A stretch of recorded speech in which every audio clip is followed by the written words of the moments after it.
Hello everyone, it's me Uncle John. Today I am going to read Magic Tree House number 18 S5 5034 Buffalo Before Breakfast.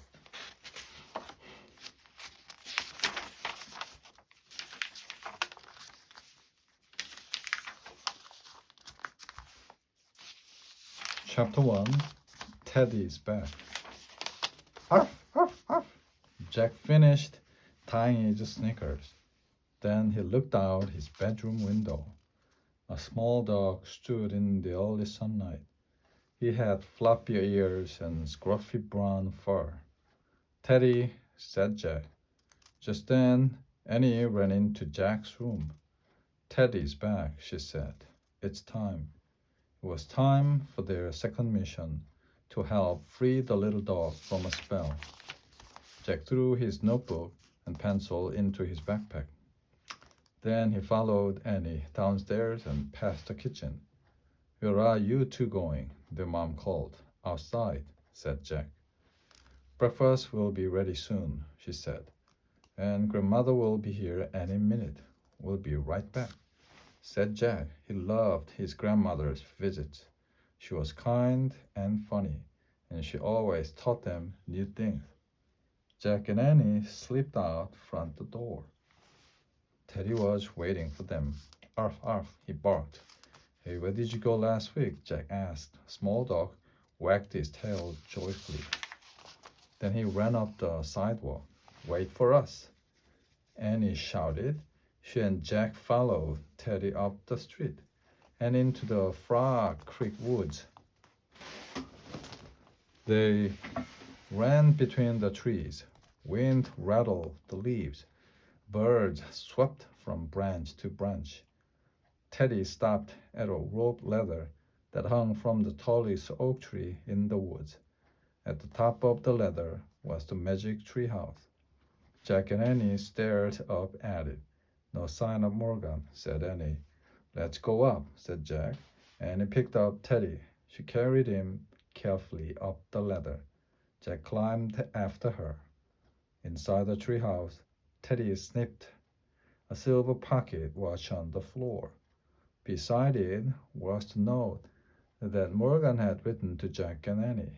Annie picked up the note and read it aloud. This little dog is under a spell and needs your help. To free him, you must be given 4 special things. A gift from a ship lost at sea, a gift from the prairie blue, a gift from a forest far away, a gift from a kangaroo.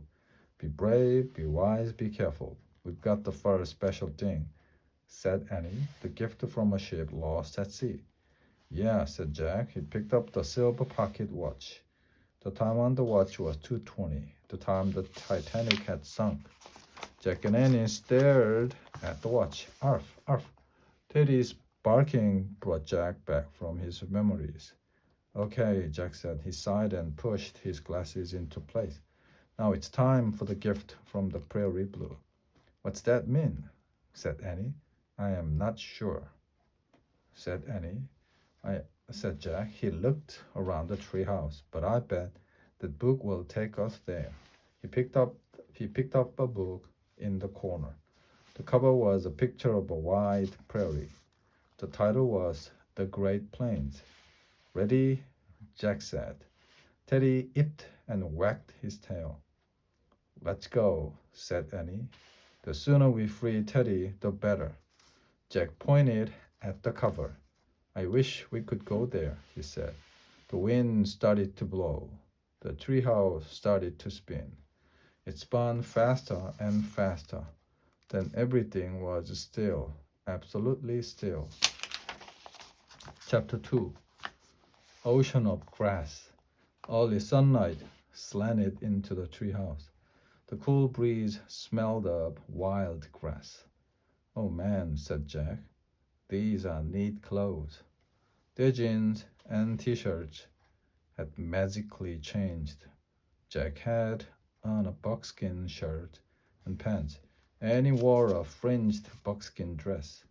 They both wore soft leather boots and coonskin caps. Jack's backpack was now a leather bag. I feel like a mountain man.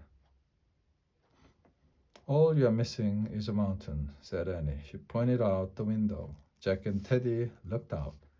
The treehouse sat in a lone tree in a vast golden prairie. The sun was rising in the distance. Wind whispered through the tall yellow grass. Shh, it said. We need a gift from the prairie blue, said Jack. I bet that means the sky, said Annie, looking up. Yep, said Jack. The sky was growing bluer as they watched. But how are we supposed to get it? Just like last time, said Annie. We have to wait till someone gives it to us. I don't see any sign of people out there, said Jack. He opened their book and read aloud. The Great Plains are in the middle of the United States. Before the 20th century, this vast prairie covered nearly a fifth of America's land. Some called it an ocean of grass. Jack pulled out his notebook. Come on, said Annie. She picked up Teddy and carried him down the ladder. Jack quickly wrote, Great Plains, lots of land. Wow, this is like an ocean of grass, Annie called from below.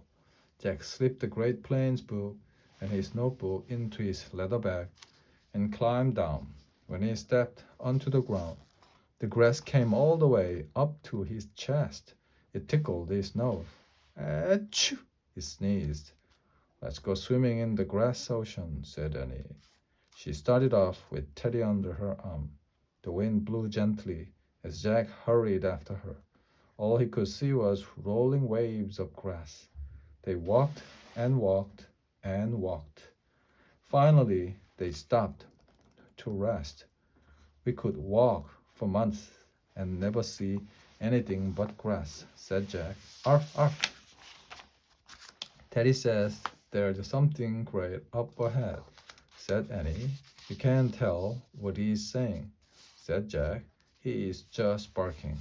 I can tell, said Annie. Trust me, we can't walk all day, said Jack. Come on, said Annie. Just a little farther. She started walking again. Oh, brother, said Jack. But he kept going through the tall, rippling grass. They went down a small slope, then up a small rise. At the top of the rise, Jack froze. Wow, that is great, he whispered. Told you, said Annie. Black Hawk, Chapter 3. Jack stared at a circle of teepees ahead. Busy people in buckskins moved about the circle. Horses and ponies grazed nearby. Jack took out the research book and found a picture of the teepees. He read, in the early 1800s, many different Native American tribes lived on the Great Plains. The Lakota were the largest tribe. They lived mostly in the areas we now call North Dakota, South Dakota, and Minnesota. Jack pulled out his notebook and wrote, early 1800, Lakota were largest tribe of Great Plains. Behind Jack and Annie, a horse neighed. They turned. A horse and rider were heading toward the teepee camp. The sun was very bright behind the rider. Jack could only see the outline of a body with a bow and a quiver of arrows on his back. Jack quickly flipped through the book. He found a picture of a man on horseback, carrying a bow and arrows. Below the picture, it said, Lakota warrior. Jack read, everything changed for the Native Americans of the Great Plains after white settlers arrived in the mid-1800s. Fighting broke out between Lakota warriors and white soldiers. By the end of the 1800s, the Lakota were defeated. They lost both the land and their old way of life. Jack looked back at the rider. The warrior was coming closer. Get down, he whispered. Why, said Annie, this might be a time when the Indians are fighting with the settlers, said Jack. The grass rustled as the warrior passed by them. His horse neighed again. Arf, arf. Shh, whispered Jack. But it was too late. The warrior had heard Teddy's barking. He galloped toward them, grabbing his bow. Wait, shouted Jack. He jumped up from the grass. We come in peace. The rider halted. Now Jack saw that he was only a boy on a pony. He couldn't have been more than 10 or 11. Hey, you're just a kid, Annie said, smiling. The boy didn't smile back, but he did lower his bow while he stared at Annie. What's your name? She asked. Black Hawk, he said. Cool name, said Annie. We're Jack and Annie. We're just visiting. We live in Frog Creek, Pennsylvania. Black Hawk nodded, and he turned his pony around and started toward the Lakota camp. Hey, can we come with you? Called Annie. Black Hawk looked back. Yes, he said. Meet my people. You mean your parents? Asked Annie. No, they died long ago, said Black Hawk. I live with my grandma. Oh, I'd like to meet your grandmother, said Annie. I'm going to see my grandmother today, too. Black Hawk nudged his pony forward, and he followed with Teddy. Jack didn't move. What if the Lakota are at war with the white settlers? He worried. What if they think we're enemies? Annie, Jack called softly. We don't know if it's safe or not, but Annie just waited for him to come on. Jack sighed. He opened the research book and quickly flipped through the pages. He wanted information about how to act with the Lakota. On one page he read, good manners to the Lakota mean speaking as few words as possible and sharing gifts when visiting. On another page he read, the Lakota admire those who do not show fear. Jack's favorite piece of information was holding up 2 fingers mean friend. Jack put the book away. He ran to catch up with Annie. Annie was telling Black Hawk all about their grandmother. The boy listened silently. Annie, Jack whispered, I just read that it's a good manner to be quiet. And we should give to gift and not show fear. Also, holding up 2 fingers means friend. Annie nodded. Got that? Said Jack. Sure, she said. No talking, no fear, no problem. Jack looked up. He caught his breath. Ahead of them, the people at the campsite had stopped what they were doing. All eyes were turned to Jack and Annie. Jack quickly held up 2 fingers. Annie did the same. Chapter 4. Good Manners. Black Hawk led Jack and Annie toward the tepees. Everyone kept watching them. Jack couldn't tell what anyone was thinking. No one looked angry, but no one looked happy either. Jack wondered how to appear brave. He glanced at Annie. She walked tall and straight. Her chin was up. Her face was calm. Jack straightened his shoulders. He lifted his chin, and he felt braver. Black Hawk stopped and slid off his pony. The pony headed for the grazing pasture. Then Black Hawk led them to a teepee. It was covered with buffalo designs. Grandmother is inside, Black Hawk said to Jack and Annie. Inside, the teepee looked like a small round room. A fire burned in the center. Smoke rose through a hole at the top.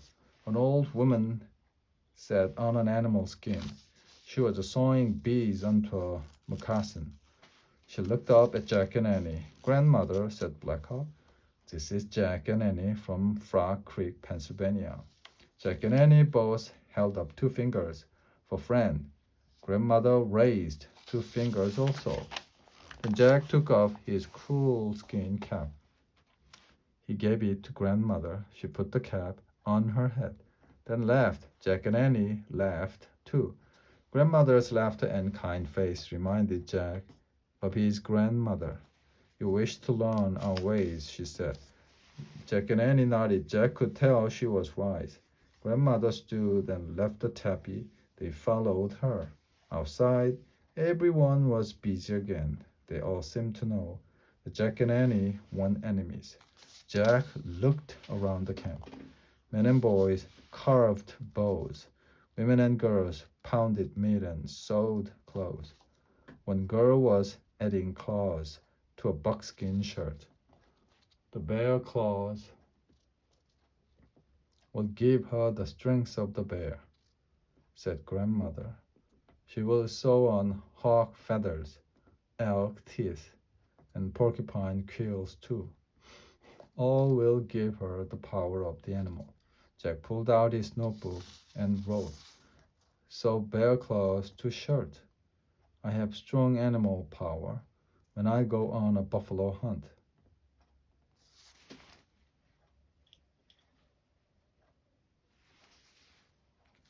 Black Hawk said proudly. "What do you mean?" asked Jack. "I will show you." Black Hawk went back inside the teepee. Annie turned to grandmother. "Why does he hunt the buffalo?" she asked. "The buffalo gives our people many gifts," said the old woman. "Food from his body, tappies from his skin, tools from his bones." Jack started making a list. "Cup from his horns," grandmother went on. "Ropes from his hair, even winter sleds from his ribs." Jack finished his list. Buffalo, skin, tappy, bones, tools, horns, cup, hair, ropes, ribs, sleds. "That reminds me of the seal hunter in the Arctic," said Annie. "He used all the gift from the seal's body. He didn't waste a thing." Just then, Teddy began growling and barking. Jack and Annie turned around. They both gasped. Coming out of grandmother's teepee was a huge wolf. Chapter 5, Sunlight and Midnight. The wolf had yellow eyes and sharp teeth. Teddy snarled and barked. Annie rushed forward to grab the little dog. Suddenly the wolf stood up on its hind legs. "Yikes," said Annie. She leaped back. Then she and Jack started to laugh. The fierce wolf was Black Hawk, wearing a wolf's hide. His head came out through a slit near the wolf's neck. He gave Jack and Annie a little smile. "That's a great wolf suit," said Annie. "Why do you wear that?" asked Jack. "The wolf is the most powerful hunter of the buffalo," said Black Hawk. "When I wear his skin, I feel his strength." "Wow," said Annie. Black Hawk looked at his grandmother. "May I show them the buffalo now?" he said. "Only show?" said grandmother. "Do not hunt. We have enough meat today." She looked back at Jack and Annie. "Lakota never take more buffalo than we need," she said. "That's good," said Annie. Black Hawk handed his wolf skin to grandmother. Then he ran to the grazing ponies. He climbed on his. Then he herded 2 ponies, one black and one yellow, over to Jack and Annie. "High midnight, high sunlight," said Annie, naming the ponies. She patted the noises. "Annie," whispered Jack, "how are we going to ride without saddles or reins?" "Just hold on to their manes," she said, "and grip with your legs. Watch." Annie threw her arms around Midnight's neck. She slung her leg over the pony's back and pulled herself up. "I'll carry Teddy in the back," Annie said. Jack picked up Teddy and slipped him inside the leather bag. He handed it to Annie, who hung it over her shoulder. Teddy's head peeked out of the bag. "Arf!" he barked. "Giddy up, Midnight," said Annie. The pony started to walk away. "Wait," said Jack. He turned to Black Hawk. He had just a few questions. The Black Hawk let out a wild whoop and took off too. Jack took a deep breath.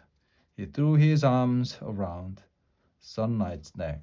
Then he slung his leg over the pony's back. The pony started to move. "Wait, wait," said Jack. He hopped on one foot, trying to keep up. The pony stopped.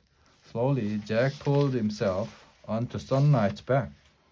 He gripped the pony's mane. Then he carefully reached up and pushed his glasses into place. He looked over his shoulder. Grandmother was watching. She nodded at him. Dakota people Admire those who do not show fear. Jack remembered. He liked grandmother. He wanted her to admire him. He let out a wild whoop, and Sunlight took off like the wind. The whoop made Jack feel braver. He held tightly to Sunlight's mane. They caught up with Black Hawk and Annie, and together they all rode through the tall grass. Shadows of clouds swept over the plains. They looked like giant dark birds spreading their wings. Black Hawk's pony stopped at the top of a grassy slope. Sunlight and Midnight halted right behind him. Jack couldn't believe his eyes. Before them were thousands and thousands of grazing buffalo. The end.